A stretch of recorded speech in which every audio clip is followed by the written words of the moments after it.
Long before the white men arrived, the native Taino lived on the island. They were very peaceful people. In the year 1492, Columbus crossed the Atlantic with 3 ships and discovered the New World. With swords and cross, he changed the destiny of the people forever. The Spaniards enslaved the Tainos and brought smallpox, cholera, avarice, and arrogance along with them.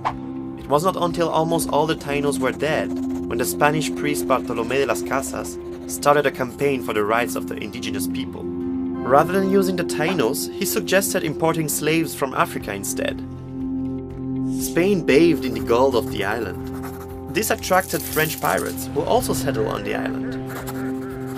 The French government wanted to have their share of the pie, and the pirates were declared French colonials. From now on, there were 2 colonial powers, France and Spain. The transatlantic triangular trade arose between Europe, Africa, and the New World. Weapons and alcohol for Africa, slaves for the American plantations, cotton, coffee, sugar, and tobacco for Europe. For the Europeans, it was a golden age. They sweetened their lives with the new luxury commodities from slave labor. In Haiti, a single settler had an average of 10 slaves. 1/3 of the slaves died a few years after their arrival. But this was not a big problem for the plantation owners. They simply picked up new ones as a replacement for the dead. And to make sure that the slaves were well behaved, they were beaten, mutilated, castrated, crucified, boiled alive in sugar syrup, and raped. This is when a new religion emerged, which united the slaves from different regions of Africa, the voodoo cult. Through the French Revolution, the wind of liberty, equality, and fraternity blew in France, and it blew over to the Caribbean. A few years later, the time had come. During a secret ceremony, the voodoo priest Duty Bookman called for a slave rebellion. He himself was killed, but the revolution was unstoppable. 3 former slaves, Louverture, Dessalines, and Christophe, led the uprising. The revolution was not only about ending slavery, but also about independence from France. The first black republic of the world was born. Dessalines ordered for all whites to be tortured and killed. France did not readily recognize Haiti's independence and demanded high compensation for the loss of its plantations. To avert a renewed French attack, Haiti accepted the claims 40 years after the revolution. Now they had to pay off with money what they had already paid for with their blood. The payment of the compensation lasted until after the end of the Second World War, and it damaged Haiti's economy up until to this day. But the freedom did not mean peace. After the independence, the blacks and the mulattoes fought for power. Until the 20th century, one coup followed another. During the First World War, Haiti went through a second round of imperialism. Now it was America's turn. Under the pretense of wanting to stop the ongoing violence, they wrote a new constitution and improved the infrastructure. However, they only managed to achieve this through forced labor, torture, and murder. After the US withdrawal from Haiti, an Haitian despot followed. In 1957, the physician Papa Doc became president.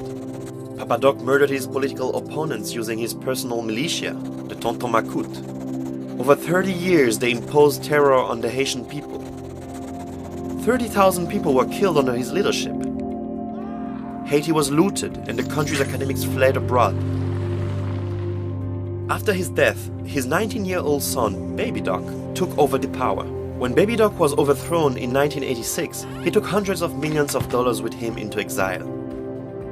Now one Haitian president replaced the next. Coups were back on the agenda again.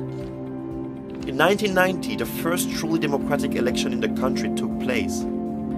The priest of the poor, Jean-Bertrand Aristide, was elected president. However, a few months later, the military instigated a coup and the struggle for power continued. The UN and the US imposed a 2-year trade embargo, which damaged the already fragile economy of Haiti even further. Social and political unrest followed. In order to stabilize the country, the Haitian government called for peacekeeping troops in 2004. As a result, Haiti indeed became more quiet. However, development and state building did not take place.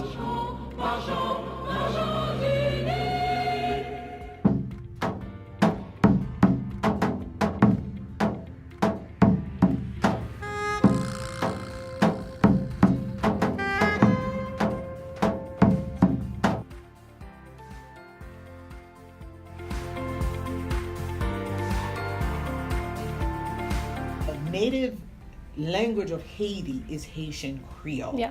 So French is a language that is learned. If you've never been schooled, you are not going to know how to speak French. So to do therapy in French with a Haitian Creole speaking person, it may still come across as a foreign language if the person actually never learned to read, write, and think in French.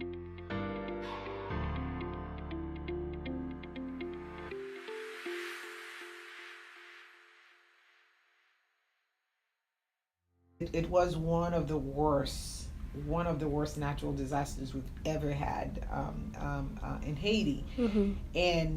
But out of that tragedy, one of the hopeful outcomes was the fact that there was a shift in people's attitude toward mental health and mental illnesses, because it was sort of a mass tragedy.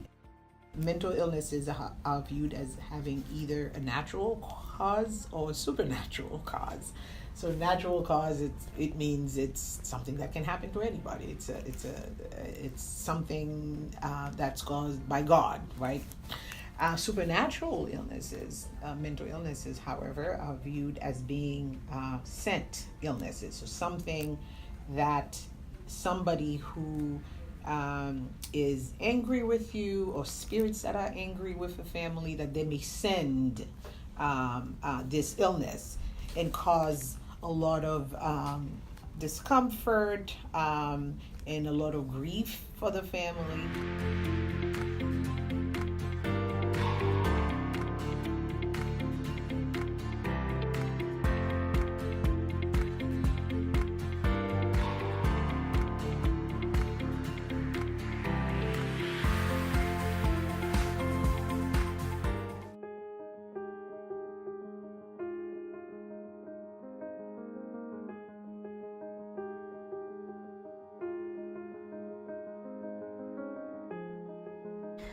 A reste avec is an abused child in a family that is not his or her biological family.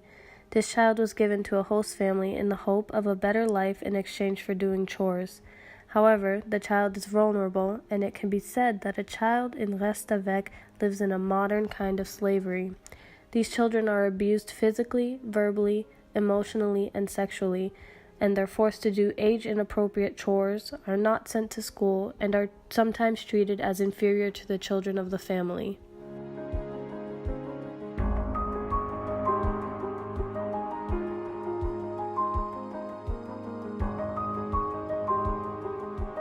C'est Haiti.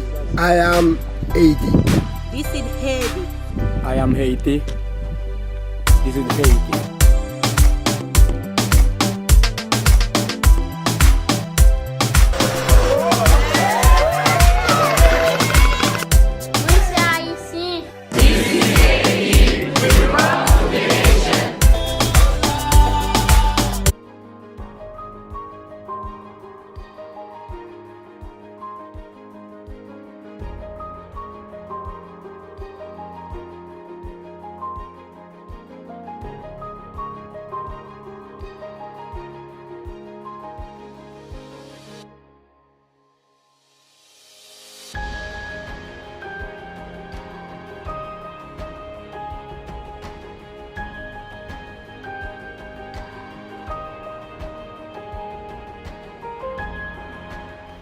In the beginning, Haitians immigrated mostly to France, the U.S., and in the following states: Louisiana, Virginia, Maryland, New York, and Massachusetts.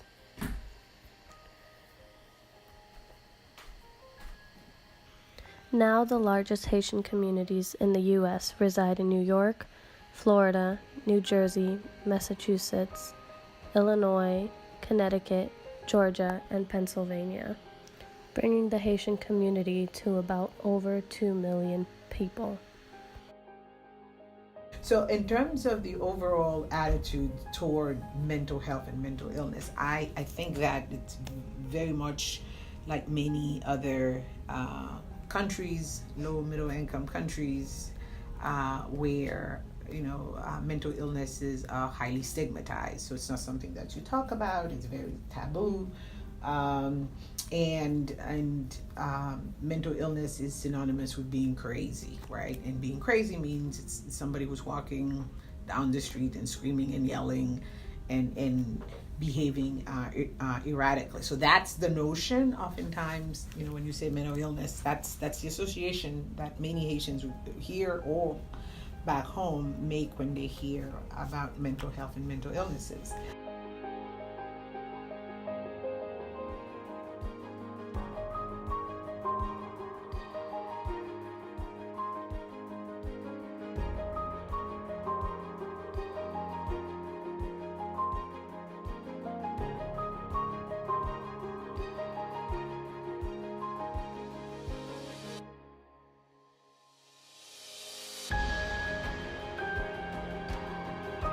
By the time a family member may seek the care of a mental health provider, they might have exhausted all resources. They might have gone to their primary care physicians and feel that, okay, there's no relief. They might have gone to the local healers.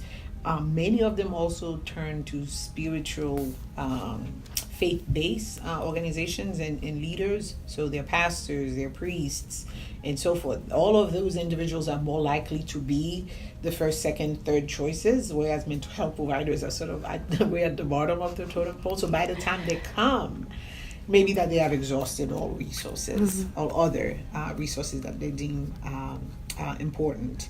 And at times, there may be a sense of shame because mental illnesses are so highly stigmatized. So they're coming to a stranger to talk about very painful and very tabooed, right, topics.